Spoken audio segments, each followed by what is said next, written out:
শনিবার ভোরে এজরা স্ট্রিটে বিধ্বংসী আগুন, পুড়ে ছাই একের পর এক দোকান। দমকলের অভিযোগ, ঘিঞ্জি এলাকায় আগুন লাগায় নেভাতে বেগ পেতে হয়।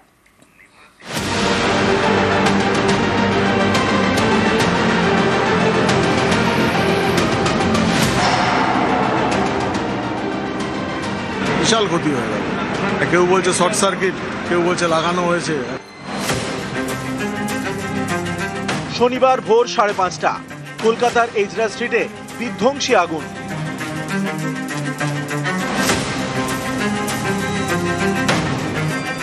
রাস্তার উপরে একের পর এক দোকান, ইলেকট্রিক সরঞ্জামের একাধিক গোডাউন। স্থানীয়দের দাবি, ভোরে আচমকায় আগুন লাগে একটি গোডাউনে, ছড়িয়ে পড়ে আশপাশের দোকানে। এর জেরে প্রায় 100টি দোকানের ক্ষতি হয় বলে দাবি। বড়বাজারের ইলেকট্রিক্যাল গুডসের মার্কেট হিসেবে এজরা স্ট্রিটের এই বাজার অত্যন্ত পরিচিত এবং সেখানে এই অগ্নিকাণ্ডে প্রায় কয়েক কোটি টাকার সম্পত্তির ক্ষয়ক্ষতি হয়ে থাকতে পারে, তেমনটাই কিন্তু এখনো পর্যন্ত স্থানীয় ব্যবসায়ীরা মনে করছেন। लॉस तो मेरा अकेले का नहीं है, यहाँ पर कम से कम 200 दुकानदार है इस मार्केट में। চক্রান্ত তো হতেই পারে, কেন এই যে পাশে বিল্ডিং এর সঙ্গে আমাদের একটা দীর্ঘদিন দিয়ে একটা মামলা চলছে। অনেকবার আমাদেরকে হুমকি দিয়েছে আমরা আগুন লাগিয়ে দিব, এই করবো ওই করবো। এজরা স্ট্রিট ঘিঞ্জি এলাকা, এদিক ওদিক ছড়িয়ে ছিটিয়ে ইলেকট্রিকের তার, ইন্টারনেটের কেবলে ঠাসা এলাকা।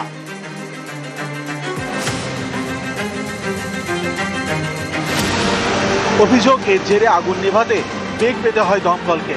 প্রায় 4 ঘন্টা পরে আগুন নিয়ন্ত্রণে আসে। এখানে একদম পুরোপুরি ঘেঞ্জি এলাকা, যাবার কোনো রাস্তাই নেই, লোক যে নেভাবে সেই রাস্তাই নেই। এই ধরনের তারের জন্যই ঘটনাস্থলে দমকলের হাইড্রোলিক ল্যাডার পৌঁছতে পারল না। পুরনো কলকাতায় এইভাবেই রাস্তার এ প্রান্ত থেকে ও প্রান্ত বৈদ্যুতিক তার, টেলিফোন ওয়্যার বা কেবল ওয়্যার এইভাবেই কিন্তু ছড়িয়ে ছিটিয়ে রয়েছে। এই যে ওয়্যারিং আছে, ওয়্যার যে নেট আছে সেটা একটু প্রবলেম করে, আমরা ল্যাডার আনতে পারলাম না। একটি ওয়্যারিং সিস্টেম আছে ক্রস দ্য রোড।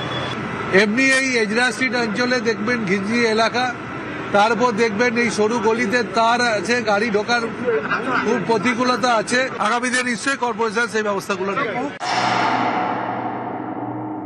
ওই বাড়িটা কোনো ওয়ারিশ নেই, ওর কোনো কেউ অনার নেই। ভেতরে ওই কিছু ইলিগাল কনস্ট্রাকশন হচ্ছিল ভেতরে, আর কোনো ব্যবস্থা হয়নি।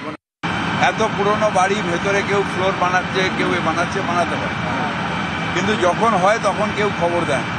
এক্ষুনি জানার কথা নয় যে কোনটা ইলিগাল আর কোনটা লিগাল। যদি হয়ে থাকে তাহলে নিশ্চিতভাবে আইন অনুযায়ী যা পদক্ষেপ নেওয়া নেব। নিউজ 18 বাংলা। বরানগরে বাগজোলা খাল চুরি, খাল দখল করে তৈরি হচ্ছে একের পর এক বাড়ি। অভিযোগের পেছনে রয়েছে জমি মাফিয়ার হাত।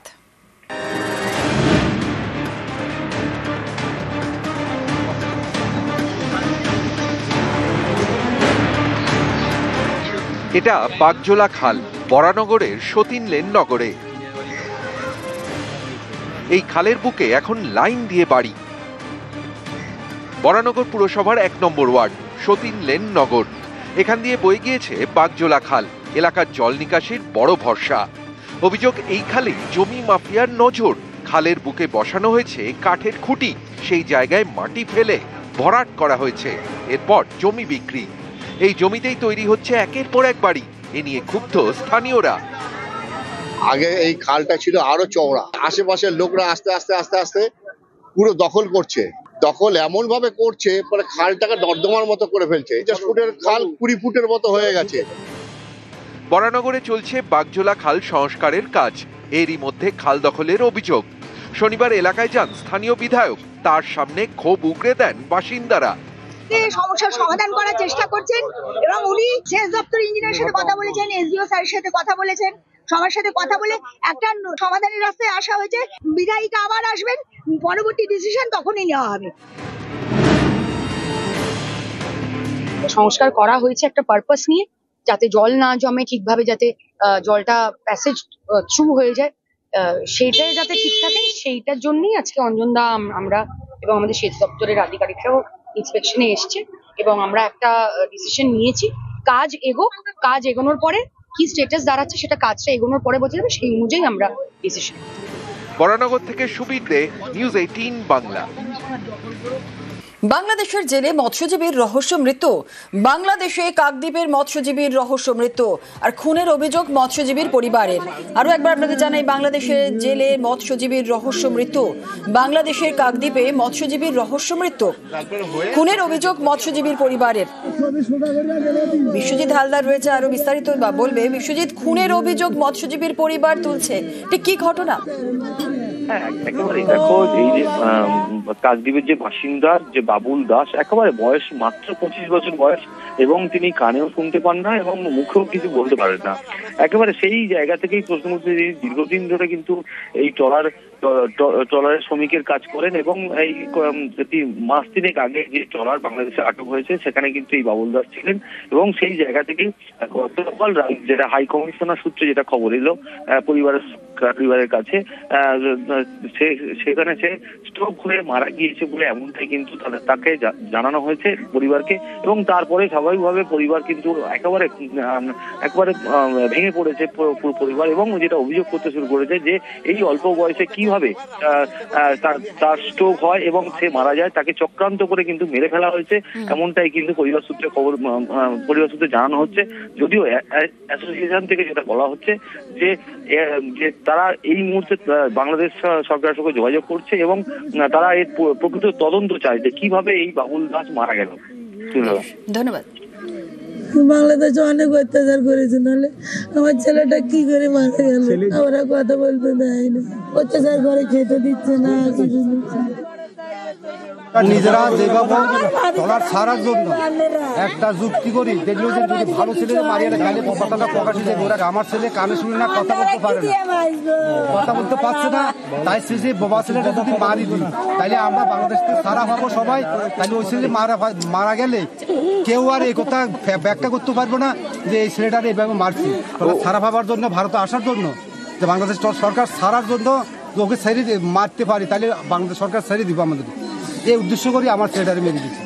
মেরে এখন এরা বলছে আমার মানে ওই ছেলের হার্ট অ্যাটাক হয়েছে। ঘরের সামনে মিলবে বিনামূল্যে চিকিৎসা।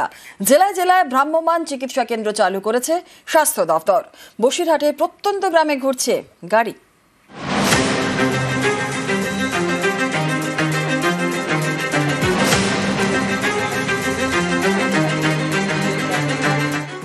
গ্রামে গ্রামে ঘুরছে ভ্রাম্যমাণ চিকিৎসা কেন্দ্র। ঘরের সামনে মিলছে বিনামূল্যে চিকিৎসা।